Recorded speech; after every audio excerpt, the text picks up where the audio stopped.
Funding for This Is Nashville comes from you, our listeners, and Music City Prep Clinic, Nashville-based provider for PrEP and offering comprehensive sexual health services in an environment designed to be safe, professional, and shame-free. Learn more at musiccityprep.org.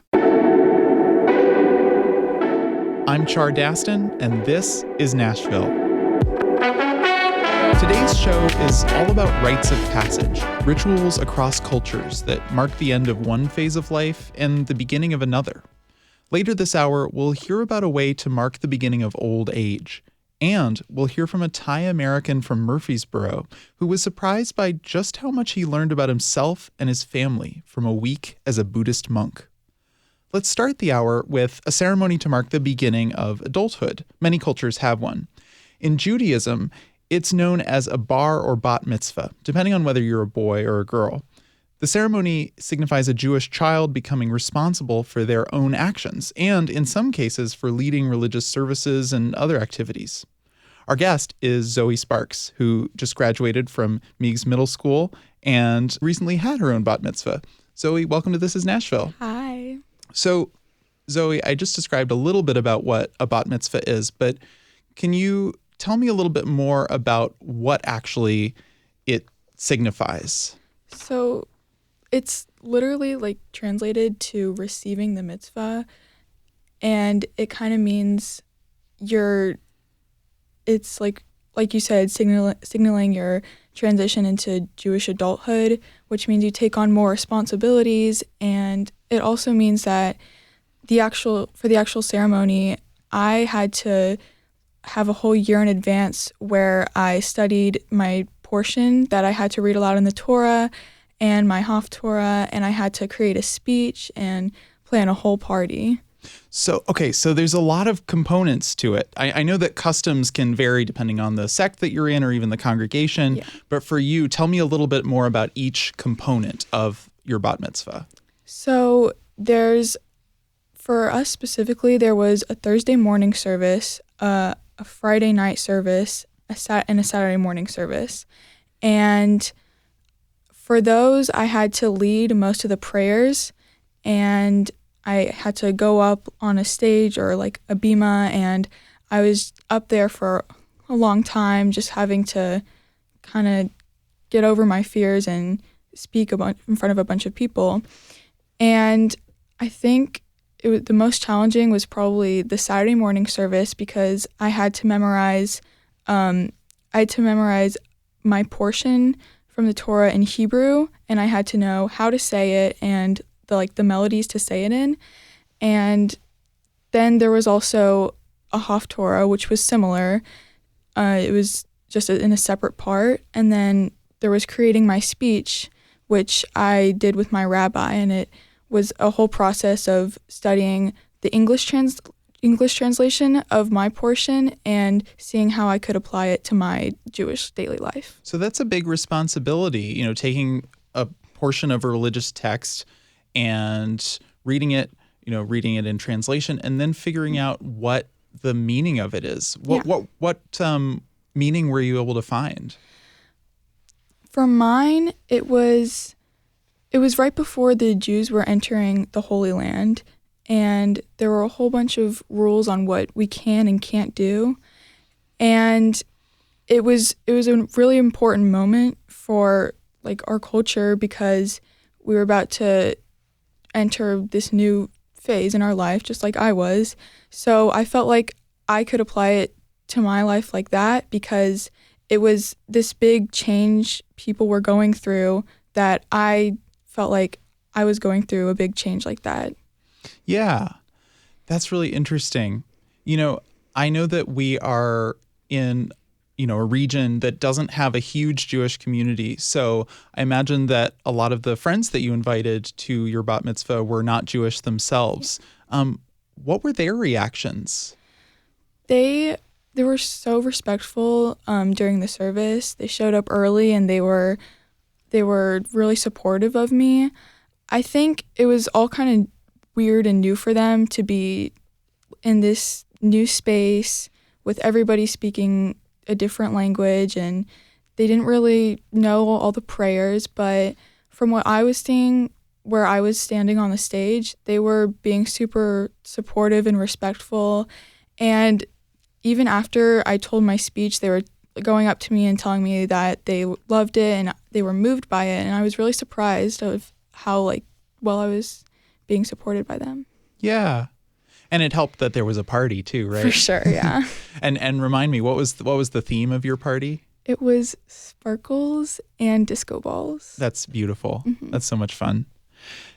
So what responsibilities have you inherited since your bat mitzvah? I understand that there is a summer camp that you go to where you will have some different responsibilities. Yeah. So for me, my bat mitzvah was a little later than my friends. So I got to see what we were able to do, what my friends did after their bar and bat mitzvahs at camp. And we got to lead more services. And for me, that means this year I get to go to camp and I have a bigger responsibility of leading services in front of my whole camp, which is hundreds of people. And even outside of camp as well, we have an expectation to keep following Jewish studies, and we're encouraged to keep going to synagogue and trying to lead services as much as we can, because it means you're taking on this responsibility when you're going into adulthood and you have to maintain it. Yeah. How do you feel about having these new responsibilities, and sort of taking on this new role? Honestly, I was pretty scared and kind of anxious about the whole thing at first. I wasn't really sure what I would be doing going into it. But now that I've had my bat mitzvah, I think it's so fun to be able to do some things for myself and lead prayers and taking on more responsibilities at camp. It is more fun because we get to do more things. We're considered the older people now. So when I was little at camp and I was looking up to these people after they had their bar and bat mitzvahs, I wanted to do that, and now I get to do that, and it's so cool. It's a full circle moment. Yeah. Do you feel different since you've had your bat mitzvah? And if so, how? I feel even though we're told we're going into adulthood as Jews, obviously we're not becoming actual adults, but even despite that, I still feel like in my community, I feel more mature and I'm doing more for my community, especially because there's bar and bat mitzvah projects, and mine was about cleaning up my community, and I went to Warner Parks and I picked up trash along the trails and helped clean up the trails, and I feel like that's really helped me care about my community a lot more. Oh, that's so interesting. So it's beyond just the ceremony and the party afterwards. There's a project. Mm-hmm. Were you leading other people? I was kind of helping more than leading. Gotcha. Yeah. That's really interesting. Part of preparing for your bat mitzvah was working with your rabbi and working with other adults who were, knowledgeable in the religious texts and everything. How did it feel to sort of work with adults who were experts and to, in a way, become an expert yourself? I think it just felt, I don't know how to describe it, but I think it was really nice to be able to sit down with my rabbi and just have a nice regular conversation about what I was learning. And he pushed me to think hard about what we were talking about in my Torah portion. And I really appreciate him for that, for getting me to think more and talk more about what was important to me during that. Have the adults in your life treated you any differently since you've had your bat mitzvah? Well, I think, my parents, they were really supportive, and now, they are also pushing me to go to services and lead services as well after that. And I feel like everybody was just really, they were proud of me and supportive of me, and, like I said, there's this expectation now that I have to be there and lead and be there for people. Yeah. I mean, you just finished middle school. You're about to go on to high school. And you talked about how part of this was figuring out how the scripture you were reading kind of fits into your everyday life.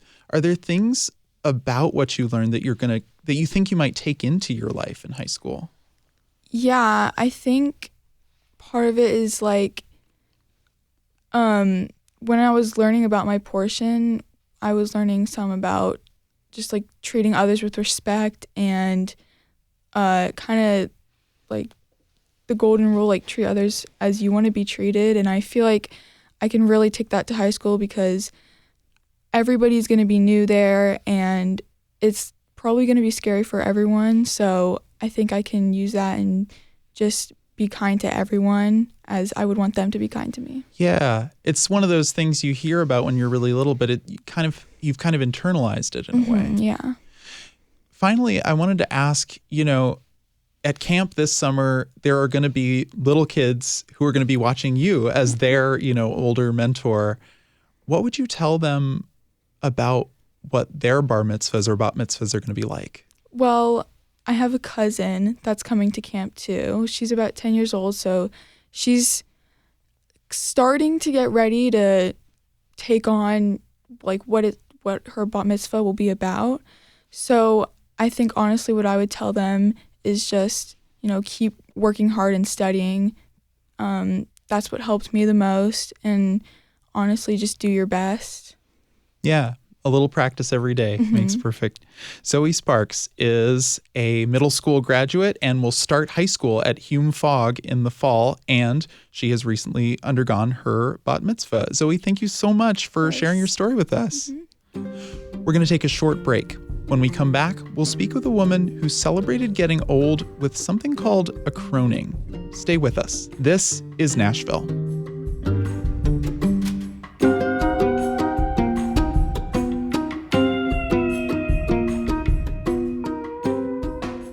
Funding for This Is Nashville comes from you, our listeners, and Music City Prep Clinic, Nashville-based provider for PrEP and offering comprehensive sexual health services in an environment designed to be safe, professional, and shame-free. Learn more at musiccityprep.org.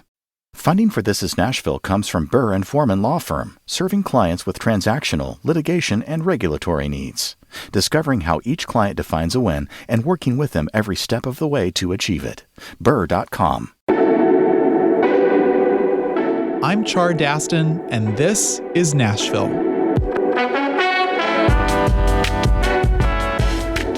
On today's show, rites of passage.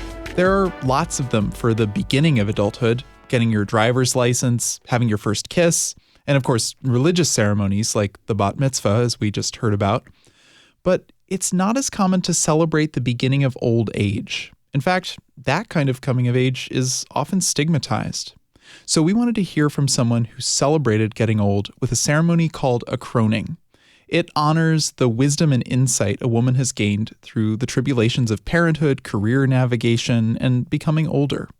Joining us now is Stefanie Kisselburg and via Zoom, Interfaith Minister Debi Young, who officiated Stefanie's croning. Thank you both for coming on the show. I'm super excited to be here. Well, Stefanie, I want to start with you. Why did you decide that you wanted to have a croning? So my mother died early. She was a week shy of her 50th birthday when I was 10. So I basically took on a belief that I wouldn't see 50 myself. I know that doesn't sound reasonable, but sometimes you make decisions when you're a young person that stick. So I went through my young adulthood and middle adulthood, and I had a child, and I just kind of moved along. And as I got closer to 50, I started to realize, I think I'm going to be okay. And I would regularly go to doctors and be checked, and I was healthy and things were fine. So I started thinking, what if I do make it past 50? Geez, that would be great. So Debi has been a friend of mine for years and years, and she was the one who brought up the idea of a croning ceremony. And we talked about that, and I thought, I don't know, that's a little silly. I don't know if I want to do that. But the more we talked and the more I thought about it, the more I thought, this sounds amazing. This is perfect. This is what I want to do, just to, believe in the fact that I'm going to live, and it's a pleasure, and it's a gift. It's a gift to get older. So that's why I wanted to do that. Beautiful. Debi, tell me a little bit about the meaning behind a croning. Sure. Well, when somebody hits 50 years or post-menopause, a lot of different cultures through the ages have celebrated that passage. When we think about the triple goddess and the maiden, the mother, and the crone, we think about, the maiden is when you are coming into your womanhood, you're a young lady, you're courting, and then eventually you marry and have children, and you become the mother. And then your children grow and you age, and then you enter your cronehood. So the word crone actually comes from crowning, and in a lot of different cultures, mostly indigenous, they really showed respect to the woman that was coming into that time of her life. So you're celebrating that power and the experience they've gained as they are older. So, Yeah. And Debi, what are the components of the actual croning ritual that you did? So, when we decided to do this, of course, I went to the internet and I started, Googling a lot of things and kind of putting together a ceremony from the different things that I thought were meaningful. I also perform weddings. So I do have a couple of things that I say in my wedding ceremonies that I also added to the croning ceremony.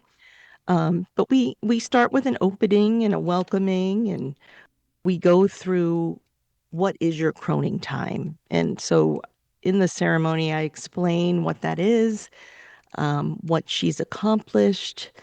And then I ask Stefanie, are you ready to become a crone and an elder? Will you step into this role?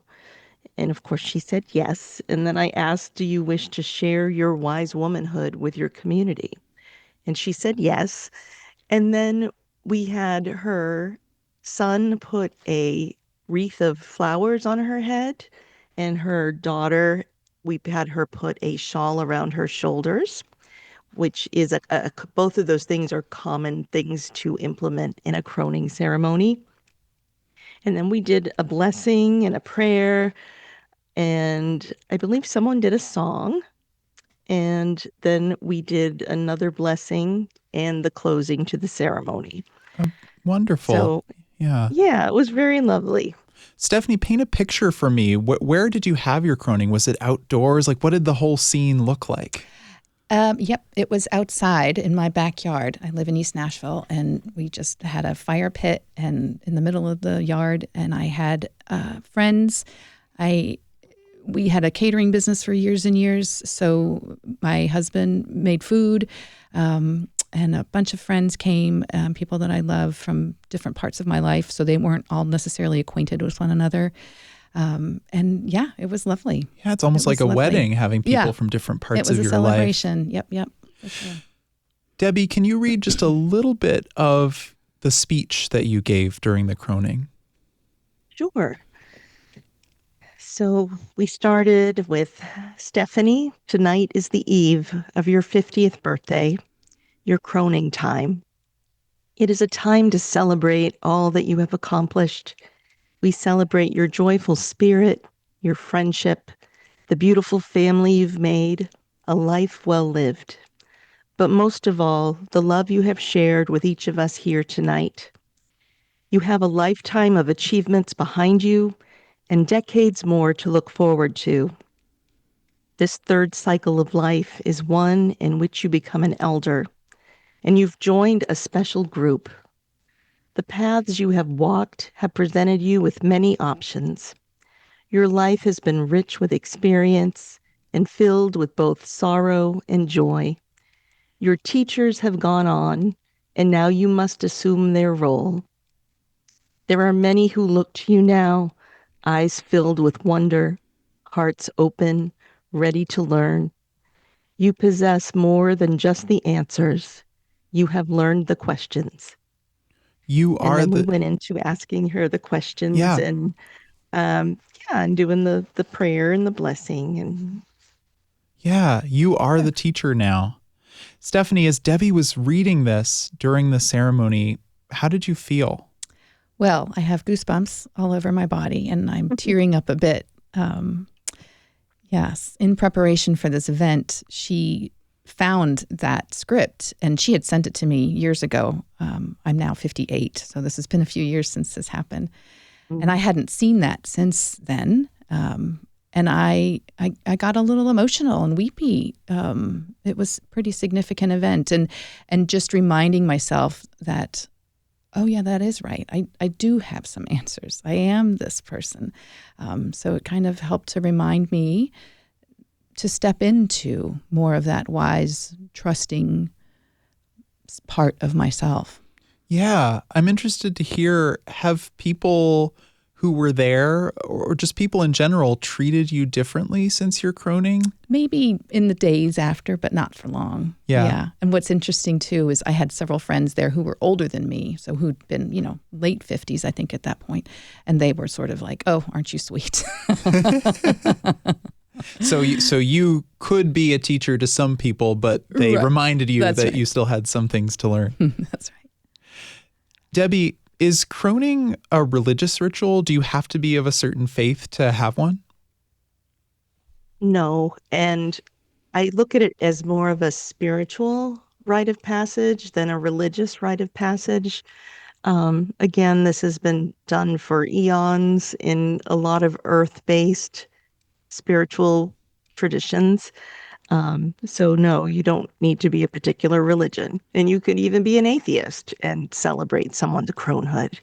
Well, Stefanie, there was something I wanted to ask you, which is, so I turned 30 back in December. And before my birthday, I remember it feeling like a really big deal. Mm-hmm. These big birthdays, 30, 50, in our culture, there's something scary about them. So what do you say to younger people who have some fear about getting older? I think if we can let go of the bit of ourselves that says, oh, I'm this age and this is where I should be and this is who I should be and these are the things I should have. If we can kind of put that to the side and look at what we have done to that point in our lives and some of the experiences and really acknowledge that and really honestly just give that power. Like that doesn't mean that means everything. Like what you have done up to this point it's great and it's an honor. Many people don't get that. So just owning that and then moving into being open and I suppose gentleness too.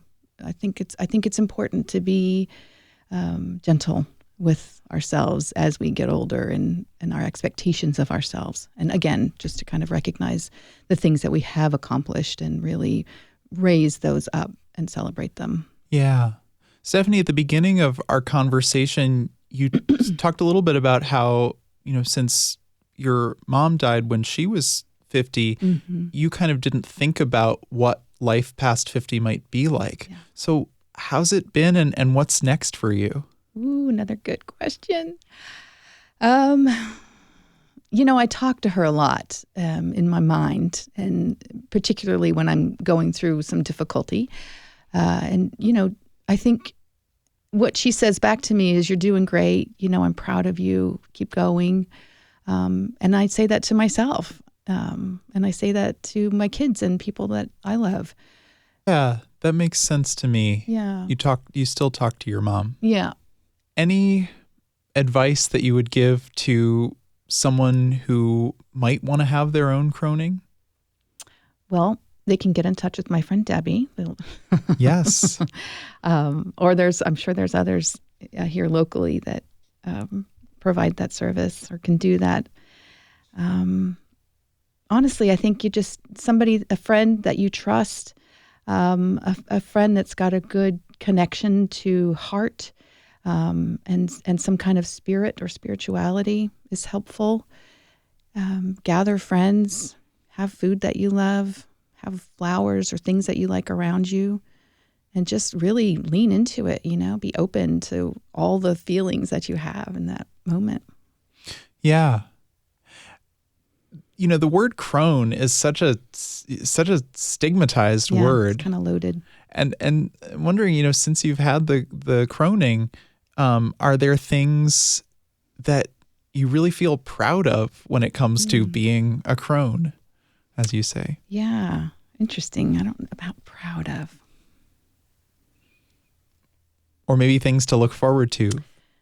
Yeah. If I thought about, this has been brought up again, obviously recently, and I'll be 60 in a couple of years. And I thought, maybe I need to have another one at 60 and then maybe again at 70 as I get older, just to kind of mark those decades, I've made it. Yeah. Yeah. Well, Stefanie Kisselburg and Debi Young, thank you both so much for coming on and telling us about croning. It's my pleasure. Thank you for having us. Let's take another break. When we come back, surprising lessons from a week as a Buddhist monk. Stay with us. This is Nashville.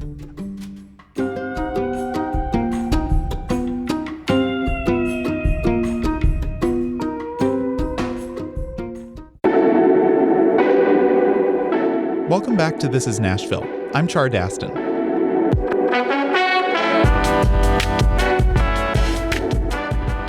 Last spring, my friend Don went through a rite of passage I'd never heard of before. I asked him if he'd make an audio diary of his experience. I thought he'd maybe send 5 or 10 minutes over the course of the week, but Don's a bit of an overachiever. He sent me nearly 5 hours of his deepest thoughts. The diary was riveting, and I knew I needed to use it in a story. It's been over a year since I started this project, and I'm so excited to finally share it with you. Enjoy.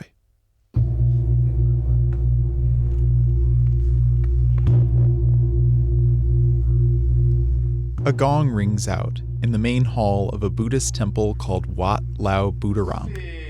A young novice in a white robe kneels on the floor, while his parents and brother kneel behind him. A senior monk blesses the family. The young man is about to become a monk himself. His head is shaved. Then he walks 3 laps around the temple grounds. Elders throw coins as a blessing. Don Srisuryo is taking part in a Thai rite of passage called the Naga ordination ceremony. A young man becomes temporarily ordained as a Buddhist monk and lives briefly at a temple. Don will spend 8 days side by side with the other monks. He'll pray when they pray, eat when they eat, sleep when they sleep, and follow all the same strict rules. Don's dad, Lee Srisuryo, explains. When he become a monk, he cannot touching women. Any women, even their mom. And you can eat from 6 a.m. to 12 p.m. only. And after 12, you can drink only water. Plus, he has to repeat prayers in Bali, an ancient scriptural language. Don's ordination at Wat Lao Buddharam looks like thousands of others across Thailand. Except, we're not in Thailand. Wait, where do I stay? We're in Murfreesboro, Tennessee, where Don grew up. Don doesn't consider himself a Buddhist, and he doesn't know Bali or Buddhist theology.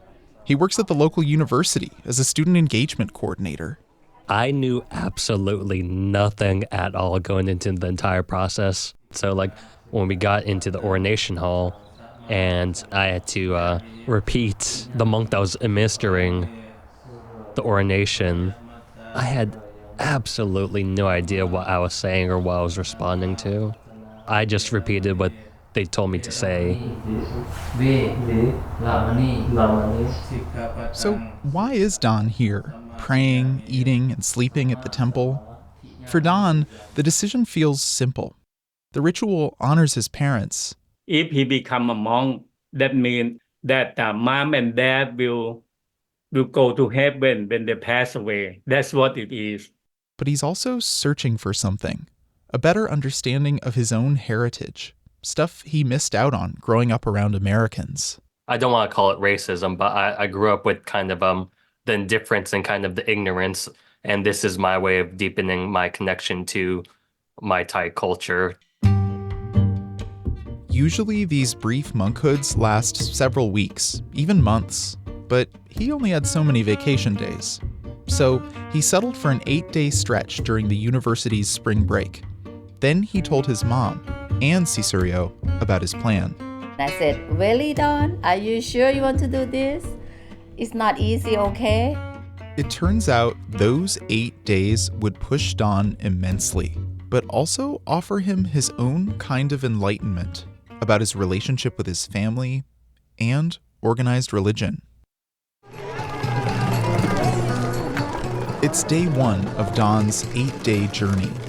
After the 5-hour ordination ritual ends, the tables are cleared, and the crowd goes home, Don says goodbye to his parents and his partner, Kylie.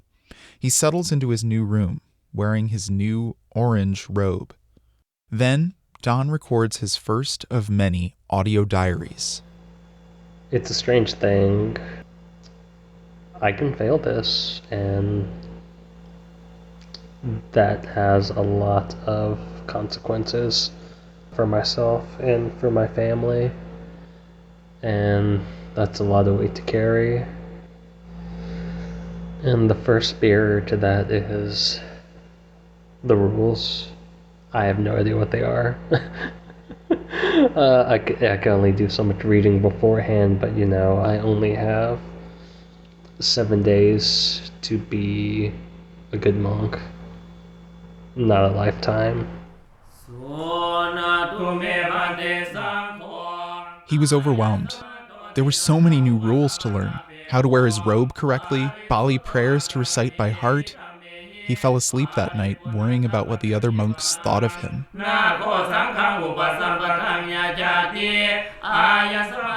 On day 2, the physicality of sitting and praying for hours on end began to take its toll. The one thing that's hurting the most, though, is sitting on my knees, and I am afraid that I'm going to damage my lower legs just by sitting on my knees for way too long, because it is really uncomfortable, and I have no idea how people sit like this. But sitting in that discomfort, reading deeper into Buddhist practices, he realized the rules he was so worried about, most of them amounted to be a good person.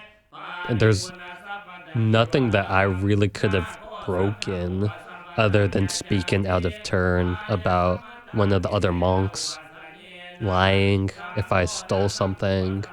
Things weren't as sink or swim as Don initially thought. Instead, he had a lot of time to ponder the meaning of the rituals and figure out what to take away from this experience. Here's an entry from day 3. So hopefully by the end of my time here, I'm at least able to say a few chants from memory in Bali. There was 2 that were pointed out to me that I needed to kind of figure out to be able to recite. The one I do know is the refuge chant. That was at least the English name, but it goes like Buddham Saranam Gacchami Dhamman Saranam Gacchami.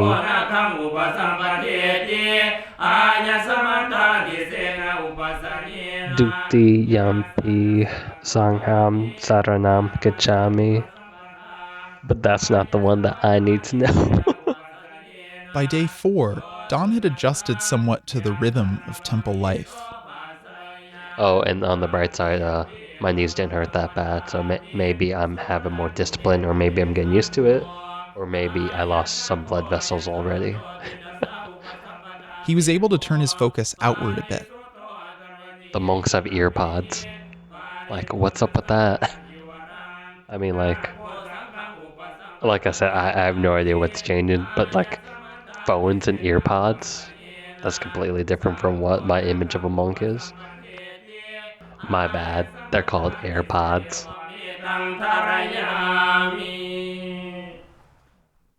On day 5, the day began with an early morning lesson.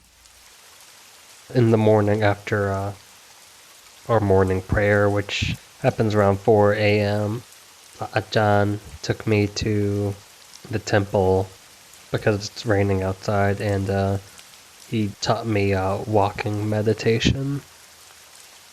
It's supposed to be slow and deliberate because we're supposed to be paying attention to what our foot feels and the movement of our lower body as we walk.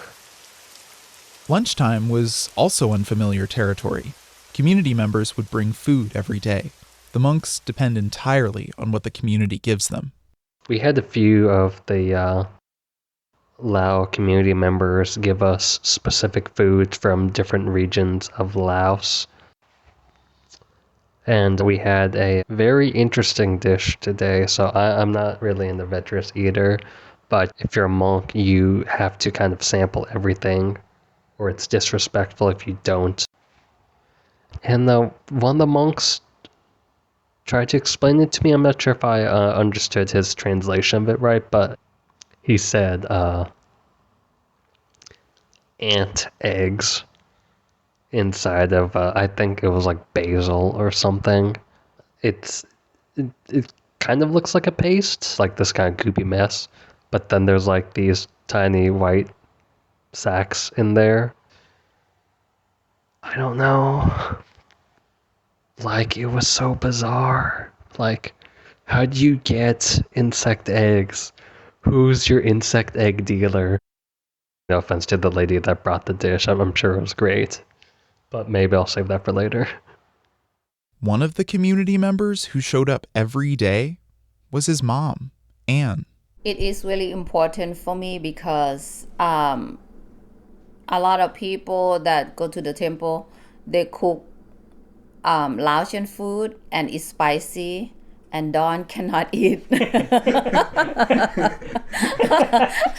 all kinds of food that they cook over there. So I'm kind of worried, he might get hungry because he is my youngest son and I spoil him like crazy. Just like helicopter mom. So everywhere he go, I would want to be there with him. For Don, it was a relief to see his mom checking on him every day. But that wasn't the only reason she was there. This whole time, she'd been in communication with the monks. Without her, Don's ordination might not have happened at all. My mom had to really fight for me to be a monk there. She'd spent a month shopping for food, offerings, religious items special ordered from Thailand. Don's lack of knowledge of Buddhist rituals was a barrier for him. So that's why we get like two monks, like a babysitter, to help him say how to pray. Essentially, she was Don's advocate, making sure his experience at the temple was a good one. He reflected on this in his diary. I appreciate that she comes by. I know she's worried about me, and I appreciate that she's worrying because, like, it's not like my parents kind of like allow me to do this and throw me out to the wolves.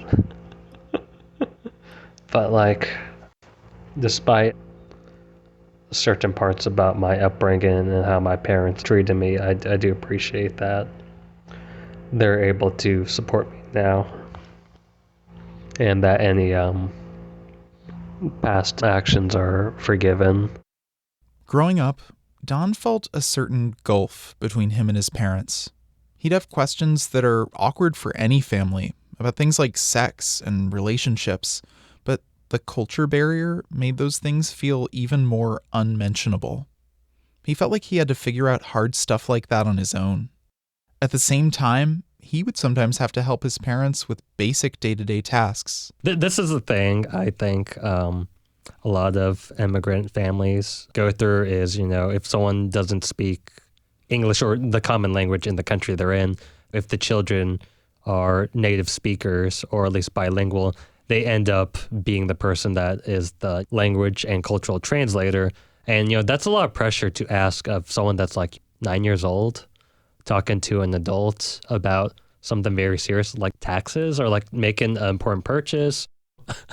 I guess in a strange way, I turned the tables on her and that she became the cultural translator and that she got put into the position that me and my brother were used to. The reversal of roles, who was culturally translating for whom, it felt like all of a sudden Don had this deeper appreciation of his parents for who they were. It's a little bit sad to me that it took something so life-changing, something so significant for me to just understand my parents better. In that moment, Don forgave his parents for the gulf between them, for all the moments he'd felt adrift from the people he was supposed to be closest to. And he asked them to forgive him. Because, the reason why I'm doing this really is for them, and like, if I didn't forgive them in some way, then like, what would be the reason for me to do this? And then I turned out okay, despite everything. And I wouldn't be the person I am today. I certainly haven't lived my life as I should have in some regards. All that to say, Pa, Ma, Kapkamakap. Thai for Dad, Mom, thank you so much.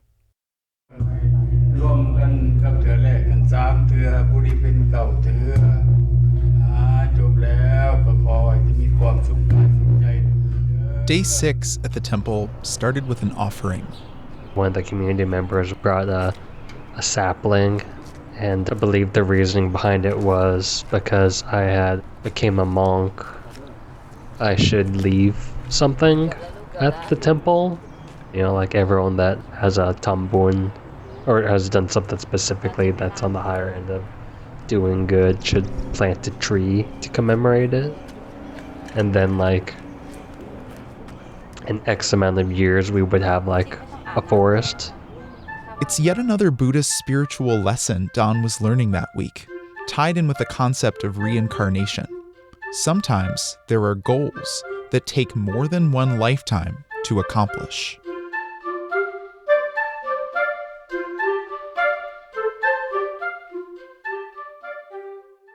Today has been the day that has engaged my mind. Day 7, a big day. Today has been the day that is my own personal test on what I've learned. A test because it's the day Don's worlds collided. His first appearance as a monk in an environment where people didn't understand what that meant.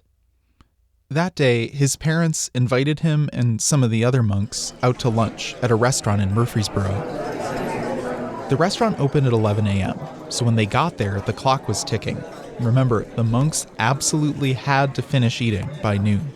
Not even like 2 minutes in, we kind of start like a small disturbance. Another rule, the monks couldn't be served food by a woman. So my mom's talking to this lady, and my mom explained to her about needing a male server. At some point, Don tries to give the staff a fuller explanation of what was going on, slipping back into that cultural translator role. I had the mode where, I need to fix the situation. It was disrespectful that I intruded on what my mom was trying to facilitate. It was just a very high pressure situation because there were so many aspects of myself that I had to be. I had to be, Don the son, plus Don the monk, plus Don the person. Plus Don the American.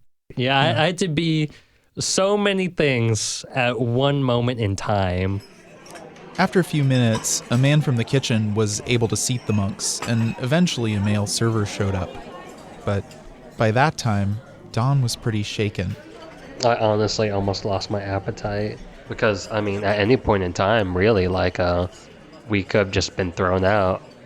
I felt so bad. I felt like a bad person. Because socially,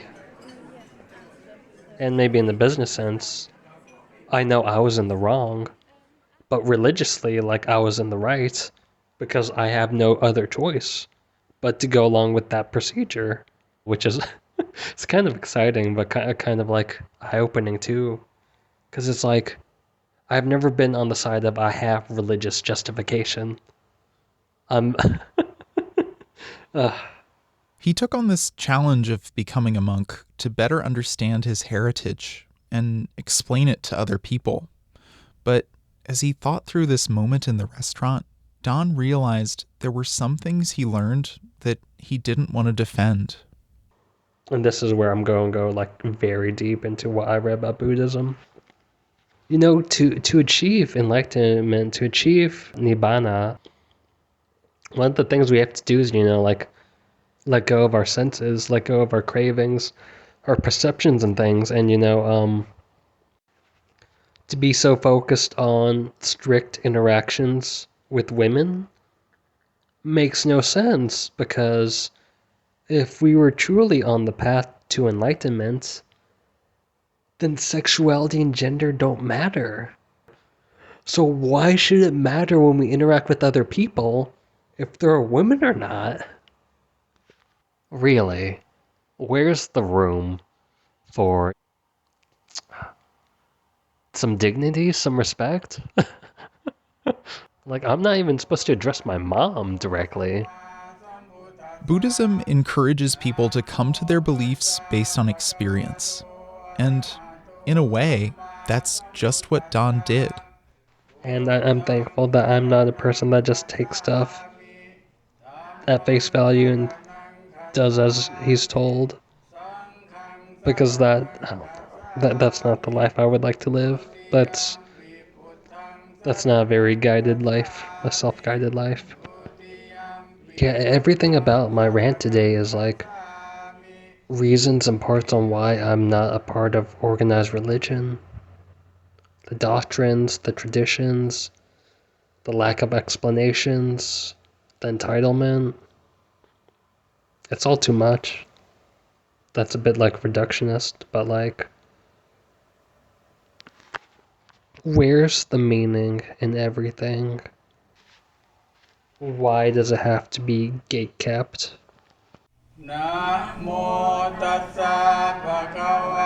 On day 8, Don prepared to go home, with this last thought still ringing in his head. A rite of passage is a bit of a paradox, because it ties you to everyone who's done it before, but it's also something you have to experience as the individual you are. Don had done everything he was asked as a monk. He engaged seriously with Buddhist theology, and he came to this deeply personal conclusion on his own. There's one more twist to Don's story. The switching of roles between him and his parents went even deeper than he realized. In becoming a monk, he'd unwittingly created this full-circle, intergenerational moment in his family. See, Don's dad, Lee, became a temporary monk when he was a young man in Thailand. But Lee's dad didn't. My grandfather was 100% Chinese, so my grandfather didn't have to do something like that culturally. When Lee became a monk, he bridged a cultural gap between himself and his father. And decades later, on another continent, Don did the same thing, his way. I did it for my dad, but Don did it for me.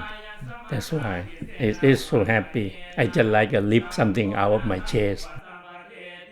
Sometimes we may just have to have goals that last beyond our lifetime. There just shouldn't be a definite end simply because our lives come to a close.